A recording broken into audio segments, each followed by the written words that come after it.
ഇഡലിയും സാമ്പാറും നമ്മുടെ നാട്ടിൽ ഉണ്ടായതല്ല എന്ന് പറഞ്ഞാൽ നിങ്ങൾ വിശ്വസിക്കുമോ? ഇഡലിയും സാമ്പാറും ഇല്ലാതെ ഒരു ദിവസം പോലും തള്ളി നീക്കാൻ കഴിയാത്ത നിരവധി ആളുകൾ നമുക്കിടയിലുണ്ട്. എന്നാൽ ഇതിന്റെ ഉത്ഭവം കേരളത്തിലും അല്ല തമിഴ്നാട്ടിലും അല്ല എന്നതാണ് വാസ്തവം. നമുക്ക് ഇതിന്റെ ചരിത്രം ഒന്ന് പരിശോധിക്കാം. ആദ്യമായിട്ട് സാമ്പാറിന്റെ കാര്യം എടുക്കാം. ചരിത്രപരമായി സാമ്പാർ ആദ്യമായി ഉണ്ടായത് മഹാരാഷ്ട്രയിലാണെന്നാണ് പറയപ്പെടുന്നത്. ഛത്രപതി സംഭാജി മഹാരാജിന്റെ അടുക്കളയിൽ പരിപ്പൂരം ഉണ്ടാക്കുന്ന സമയത്ത് സംഭവിച്ച ഒരു അബദ്ധത്തിൽ നിന്നാണ് പുതിയൊരു രുചി ഉണ്ടാവുന്നത്.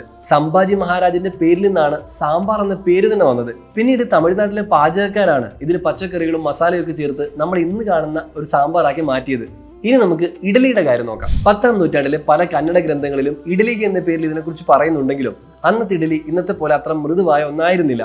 എന്നാൽ ഇന്ന് നമ്മൾ കഴിക്കുന്ന മൃദുവായ ഇഡലി യഥാർത്ഥത്തിൽ വന്നത് ഇന്തോനേഷ്യയിൽ നിന്നാണത്രേ. അവിടെ പണ്ട് മുതൽ തന്നെ ആഹാരം ആവിയിൽ വേവിച്ചെടുക്കുന്ന രീതി ഉണ്ടായിരുന്നു. പിന്നീട് ദക്ഷിണേന്ത്യയിലെ പാചകക്കാർ അരിയും ഉഴുന്നും അരച്ചു ചേർത്ത് പുളിപ്പിച്ചെടുക്കുന്ന രീതി കൂടി ഇതിൽ കൊണ്ടുവന്നപ്പോഴാണ് നമ്മൾ ഇന്ന് കാണുന്ന മൃദുവായ ഇഡലി ഉണ്ടായത്. ഇത്തരത്തിലുള്ള രസകരമായ അറിവുകൾക്കായി പേജ് ഫോളോ ചെയ്യാൻ മറക്കണ്ട.